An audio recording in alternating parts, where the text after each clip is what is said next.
kuliah pengenalan lapangan persekolahan atau PLP1 ini, yaitu Ibu Andi Marsanabia MPD, dan juga saya Nurjana Kowandaha dengan NIM 142142428 akan memaparkan hasil laporan observasi dari pengenalan lapangan persekolahan atau PLP1, yaitu yang dilakukan di SDN nomor 39 Pulau Talangi, Kota Gorontalo. Nah, di laporan ini saya ada mengambil beberapa topik yang akan dibahas, yaitu ada tentang bagaimana kultur di sekolah tersebut, kemudian ada struktur organisasi dan tata kerja di sekolah tersebut, kemudian ada pengelolaan pendidikan di sekolah, kemudian ada juga peraturan dan tata tertib, kegiatan-kegiatan seremonial, kegiatan-kegiatan intrakurikuler serta ekstrakurikulernya, kemudian yang terakhir itu ada praktik-praktik dan pembiasaan dan kebiasaan positif di sekolah tersebut. Nah, dengan begitu tujuannya itu untuk mengetahui pengamatan kultur sekolahnya, kemudian pengamatan struktur organisasi tata kerjanya, dan juga pengamatan pengolahan pendidikan, pengamatan peraturan dan tata tertib, kegiatan-kegiatan seremonial di sekolahnya tersebut, dan intrakurikulernya. Nah, langsung saja. Jadi kami ada melaksanakan kegiatan PLP1 ini. Waktu dan tempat pelaksanaannya itu dilaksanakan di SDN nomor 39 Pulau Talangi, Kota Gorontalo pada tanggal 23 Februari 2026 sampai dengan selesai. Kemudian ada identitas profil sekolah, di mana profil sekolahnya itu bisa kita lihat di sini. Ada nama sekolah itu SDN nomor 39 Pulau Talangi, Kota Gorontalo, NPSN-nya ada, kemudian alamat serta ada akreditasinya, dan sekolah tersebut itu akreditasinya itu masih B. Kemudian ada visi misi dari sekolah tersebut. Jadi misinya itu dia ada menciptakan pembelajaran yang menarik dan memotivasi siswa untuk terus belajar, menanamkan akhlak mulia melalui kebiasaan dan nilai-nilai agama. Kemudian ada yang ketiga, itu ada jumlah siswa. Nah, jumlah siswa ini dilihat dari tahun 2026 sampai dengan tahun 2027. Di sini sudah ada tertera dari kelas 1 sampai dengan kelas 6. Kelas 1 itu 21, kelas 2 27, kelas 3 29, kelas 4 36, kelas 5 32, dan kelas 6 itu ada 18. Nah, sarana dan prasarana yang terdapat di sekolah tersebut itu ada ruang kepala sekolah 1, ruang dewan guru 1, ruang operator 1, ada ruang perpustakaan 1, ruang kelasnya itu 7, kemudian perpustakaannya 1, kantinnya itu ya ada 2, gudang 1, ruang UKS 1, toilet itu ada 8. Nah, teknik pengumpulan datanya itu dia digunakan dengan teknik observasi dan dokumentasi. Kemudian teknik analisis data itu dia kami menggunakan teknik kualitatif, dan data ini dikumpulkan dalam aneka macam cara, seperti ada observasi dan ada dokumentasi serta ada juga wawancara. Dan ini diproses terlebih dahulu sebelum siap digunakan melalui pencatatan, pengetikan, penyuntingan, dan analisis kualitatif ini menggunakan kata-kata yang disusun ke dalam teks yang diperluas. Kemudian ada yang ketiga itu bab 3 hasil pelaksanaan PLP. Nah, di sini ada tinjauan kajian teori. Yang pertama itu ada kultur sekolah. Nah, jadi kultur sekolah ini dia merupakan himpunan norma, nilai, keyakinan, upacara, simbol serta cerita yang membentuk karakter atau identitas dari suatu sekolah tersebut.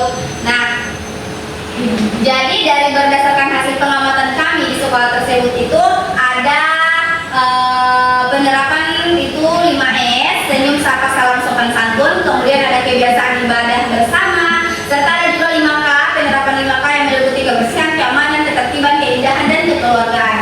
Dan yang kedua itu ada dia struktur organisasi sekolah atau SOTK. Nah, jadi maksudnya ini yaitu menjelaskan bahwa terdapat ada 5 karakteristik umum yang selalu dalam setiap organisasi. Pertama, organisasi selalu terdiri dari atas sekelompok orang. Kedua, orang-orang tersebut saling terlibat dan berinteraksi melalui cara-cara tertentu. Ketiga, itu ada interaksi yang terjadi dilakukan secara teratur. Dan Dan keempat itu setiap individu dalam organisasi tersebut itu dia memiliki tujuan pribadi. Dan yang kelima itu setiap orang berharap bahwa ketertiban mereka di dalam organisasi dapat mencapai tujuan individual. Nah, jadi berdasarkan hasil pengamatan kami itu dia di SDN nomor 39 Talangi, struktur organisasinya itu telah tersusun dengan jelas, ditandai dengan adanya visi dan misi sekolah, bagian struktur organisasi serta pembagian tugas masing-masing komponen. Kemudian selanjutnya ada pengelolaan pendidikan di sekolah. Nah, pada hakikatnya pengelolaan pendidikan ini bukan sekedar aktivitas administratif yang kaku dan mekanistis, tetapi menegaskan bahwa manajemen pendidikan ini adalah suatu ilmu dan seni yang mengatur proses pemanfaatan semua sumber daya pendidikan secara terkoordinasi dan terintegrasi untuk mencapai tujuan pendidikan. Nah, berdasarkan hasil pengamatan di SD nomor 39 Talangi ini, dia pengelolaan pendidikan telah berjalan dengan cukup baik. Kemudian terlihat dari adanya pedoman penerimaan siswa baru, ada kegiatan orientasi, jadwal pembelajarannya itu ada, serta pengelolaan kegiatan ekstrakurikuler. Kemudian yang keempat ada tata tertib disiplin siswa. Nah, tata tertib sekolah ini dapat diartikan sebagai seperangkat aturan yang harus dipatuhi oleh seluruh warga sekolah sebagai pedoman dalam pelaksanaan proses belajar mengajar. Nah, jadi berdasarkan hasil pengamatan itu, tata tertib sekolah telah diterapkan dengan baik, ditandai dengan adanya aturan untuk siswa, guru, dan juga kelas. Selain itu juga ada terdapat pemberian sanksi kepada siswa yang melanggar tata tertib dari sekolah tersebut. Yang kelima itu dia ada kegiatan intrakurikuler dan ekstrakurikuler. Tentunya kegiatan intrakurikuler ini yang merupakan kegiatan pembelajaran utama yang dilaksanakan di sekolah dengan kurikulum. Kemudian kegiatan ekstrakurikuler itu dia kegiatan yang dilakukan di luar pembelajaran kelas. Nah, berdasarkan hasil pengamatannya itu di SDN 39 Talangi ini dia dilaksanakan secara terjadwal. Dan yang keenam itu ada pembiasaan dan pendidikan karakter di SD. Jadi pendidikan karakter ini memiliki peran yang sangat penting bagi peserta didik di lingkungan sekolah. Nah, berdasarkan hasil pengamatan itu, pembiasaan dilakukan melalui berbagai kegiatan seperti berbasis sebelum masuk kelas, menjaga kebersihan, mencium tangan guru, dan lain sebagainya. Kemudian ada di sini ada lampiran 1 yaitu pengamatan kultur sekolah. Nah, di sekolah tersebut ada menerapkan kegiatan 3S dan ini di sekolah tersebut itu ada yang menggunakan 3S dan juga dikembangkan menjadi kegiatan 5S, yaitu ada senyum, sapa, sopan, dan santun. Di sini ada saya letakkan juga link dan barcode-nya, silakan di-scan kalau mau. Kemudian yang kedua bersikap ramah dan santun. Tentunya di sekolah tersebut itu mereka bersikap ramah dan santun. Ini terlihat mereka bersalaman atau mencium tangan guru-guru mereka. Kemudian ada pelaksanaan ibadah bersama mereka. Ini terlihat mereka melaksanakan ibadah bersama di lapangan sekolah. Kemudian ada perkondisian awal belajar. Tentunya sebelum pembelajaran dimulai itu, guru menyiapkan suasana kelas agar tertib untuk mengecek kehadiran, kerapian, dan juga tempat duduk siswa. Itu yang dimaksud dengan pengkondisian awal belajar, dan ini diterapkan. Kemudian ada suasana kelas yang menyenangkan. Bisa dilihat di sini mereka belajar dengan menyenangkan karena guru itu menciptakan atau menghadirkan lingkungan belajar yang menarik bagi siswa-siswanya. Selanjutnya ada anjuran menjaga 5K. Nah, 5K ini ada kebersihan, keamanan, ketertiban, keindahan, dan kekeluargaan. Di sini ada 2 orang siswa yang sedang mencuci tangan, dan ini membuktikan bahwa di sekolah tersebut ada menerapkan tentang kebersihan. Salah satunya itu kebersihan. Kemudian ada upacara bendera. Tentunya di setiap sekolah itu pasti melaksanakan upacara bendera. Di sini sudah saya taruh link Google serta barcode link Drive, yaitu berisi tentang video upacaranya serta ada barcode-nya. Kemudian ada penggunaan seragam sekolah. Tentunya di sekolah tersebut itu hari Senin putih merah putih, hari Selasa putih putih, hari Rabu batik, hari Kamis grawon, dan hari Jumat pramuka. Kemudian yang ke-9 itu ada pelaksanaan disiplin peserta didik. Nah, jika ada siswa yang terlambat mengikuti apel, guru piket akan memberikan teguran kepada siswa tersebut.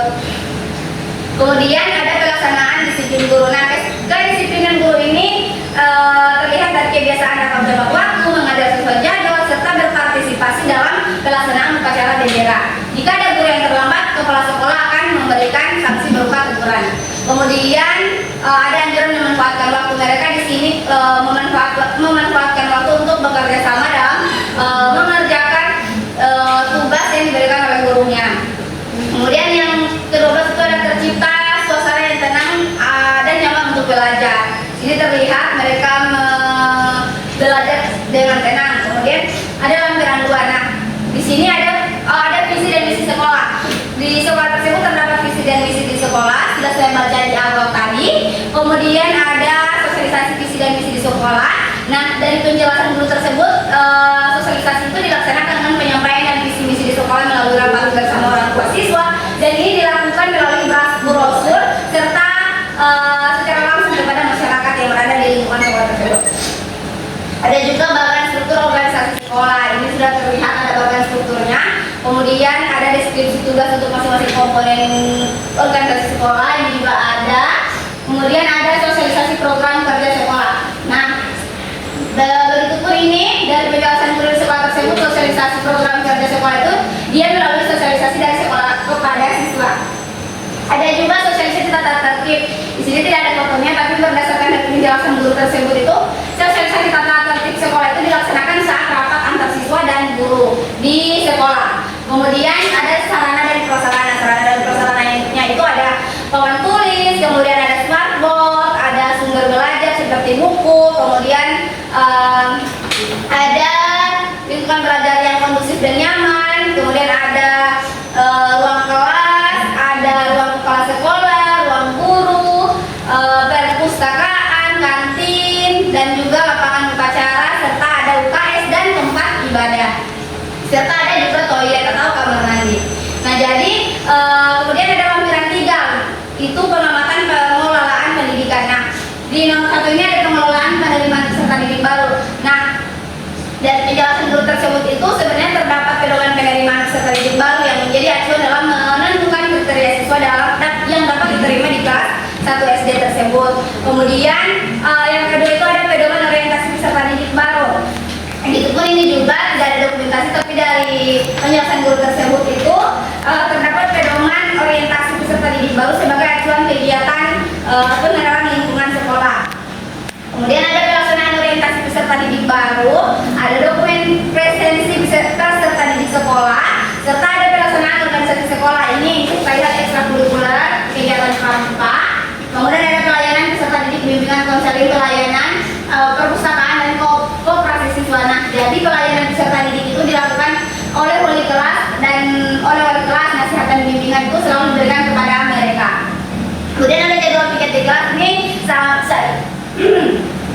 saya ambil jadwal piket kebersihan kelas itu di kelas 1. Kemudian ada pengelolaan kurikulum. Nah, ada jadwal pengajar pendidik. Jadi sebenarnya ada jadwal pengajar pendidik itu terdapat di ruangan tata usaha, dan untuk mengetahui jadwal setiap guru terdapat juga di buku kurikulumnya. Ada juga jadwal kegiatan ekstrakurikuler. Kalau untuk jadwal pelaksanaan ekstrakurikuler itu dilakukan sesuai dengan ketentuan dari sekolah tersebut. Kemudian ada daftar urut kepangkatan tenaga pendidik. Nah, di sini terdapat daftar urut kepangkatan tenaga pendidik. Kemudian ada daftar urutan kepangkatan administrasi. Nah, ini tidak terdapat karena kami tidak menemukan daftar urutan kepangkatan administrasi tersebut di sekolah SDN 39 Gorontalo itu. Kemudian permainan informasi keuangan sekolah juga tidak terdapat. Ini juga ada sumber pendanaan sekolah. Sumber pendanaan sekolah ini ada, bisa kita lihat. Kemudian ada pengelolaan hubungan, di mana sistem penyampaian informasi. Di sini ada bisa kita lihat papan informasi ada. Kemudian ada pelaksanaan komite sekolah, papan struktur organisasinya dia terdapat. Kemudian ada daftar inventaris sekolah juga ada. Daftar inventaris sarana dan prasarana di kelas juga ada. Nah, kita masuk ke lampiran 4, yaitu pengamatan peraturan dan tata tertib. Ada tata tertib di sekolah. Tentunya tata tertib sekolah itu pasti ada. Bisa kita lihat ini gambarnya. Kemudian ada tata tertib kelas. Ini juga saya ambil dari tata tertib peraturan kelas di kelas 1. Ada juga tata tertib guru, bisa kita lihat ini. Kemudian ada tata tertib siswa juga tersedia, dan juga adanya pemberian sanksi terhadap pelanggaran tata tertib. Nah, jadi setelah kita bertanya apakah pasti mereka akan diberikan sanksi apabila melanggar. Kemudian adanya pendampingan pelaksanaan tata tertib. Nah, dalam pendampingan pelaksanaan tata tertib ini tentunya ada pendampingan dari guru-guru yang di sekolah tersebut. Kemudian ada lampiran 5 ini kegiatan seremonial di sekolah. Nah, ketepatan waktu mengikuti upacara bendera atau rapat. Ini mereka telah melaksanakan kegiatan upacara bendera yang setiap persenin itu. Kemudian kelengkapan atribut sekolah ini bisa kita lihat mereka memakai saat upacara itu mereka memakai atribut sekolah. Tapi ada juga sebagian yang melanggar seperti tidak memakai topi, kemudian dasi dan lain sebagainya. Kemudian yang ketiga itu ada kehadiran saat rapat atau upacara. Di sini guru-guru terlihat sedang rapat bersama. Kemudian ada musyawarah mufakat dalam rapat. Jadi juga guru-guru sedang melaksanakan rapat untuk mencapai mufakat. Kemudian ada keikutsertaan kegiatan keagamaan intak, Isra Miraj, Maulid dan lain sebagainya itu. Di sini terdapat saat kami turun mereka melaksanakan pesantren kilat dan ini sedang mengaji bersama. Ada juga berpakaian sesuai kegiatan. Di sini saya mengambil pakaian mereka itu pakaian kerawang dan ada juga pakaian muslim yang mereka pakai saat pesantren kilat waktu kami turun tersebut. Kemudian ada juga kegiatan intrakulier. Lampiran 6 itu ada 6A intrakulier. Itu ada kegiatan intrakulier. Tentunya setiap sekolah itu ada kegiatan intrakulier. Seperti ini pada hari Kamis membaca buku. Kemudian jadwal pelaksanaan intrakulier ini dia terjadwal dengan baik yang sering dilakukan pada Kamis itu setelah apel pagi mereka melaksanakan literasi bersama. Ada pembinaan intrakurikuler. Jadi di sini ada kecepatan yang tidak ada karena pada pelaksanaan intrakurikuler ini dilakukan oleh pembimbing mata pelajaran mereka masing-masing. Kemudian setiap guru menjadi pembina intrakurikuler dan setiap peserta didik itu mengikuti intrakurikuler tersebut. Ini ada lampiran 6B yaitu ekstrakurikuler. Nah, ada kegiatan ekstrakurikuler tentunya kita bisa lihat ada api unggun dan tentunya ini adalah kegiatan pramuka. Ada juga jadwal pelaksanaan ekstrakurikuler. Kita tidak ada pokoknya, tapi kalau kita bertanya kepada guru tersebut itu mereka menjawab bahwa pelaksanaan ekstrakurikuler tersebut dilakukan dengan ketentuan sekolah. Ada pembinaan ekstrakurikuler juga karena masing-masing ekstrakurikuler yang ada di sekolah ini dia memiliki pembina seperti ekstrakurikuler seni budaya, pramuka yang bisa kita lihat di sini kegiatan pramuka. Nah, setiap guru juga menjadi pembina ekstrakurikuler dan setiap peserta didik itu dia wajib mengikuti kegiatan ekstrakurikuler seperti pramuka dan lain sebagainya. Jadi lampiran 7 itu dia ada pengamatan praktik pembiasaan dan kegiatan positif di sekolah. Seperti pada umumnya di SD nomor 39 Talang ini mereka sebelum masuk kelas itu berbaris dan mencium tangan guru tersebut. Kemudian ada pelaksanaan ketertiban siswa di sini, kelengkapan dan kebersihan peserta didik, rambut dan kebersihan buku. Nah, pelaksanaan ketertiban siswa ini dia dilakukan untuk siswa supaya patuh akan ketertiban dari kelengkapan seragam, kebersihan kerapian dan kebersihan buku. Ada juga praktik kebiasaan mencium tangan guru. Ini terlihat sebelum mereka masuk mereka mencium tangan guru mereka tersebut. Ada membuang sampah, terlihat ada satu anak sedang membuang sampah pada tempatnya dan ini terbukti di sekolah tersebut menerapkan buang sampah pada tempatnya. Ada juga bekerja sama di sini, selalu dibiasakan bekerja sama.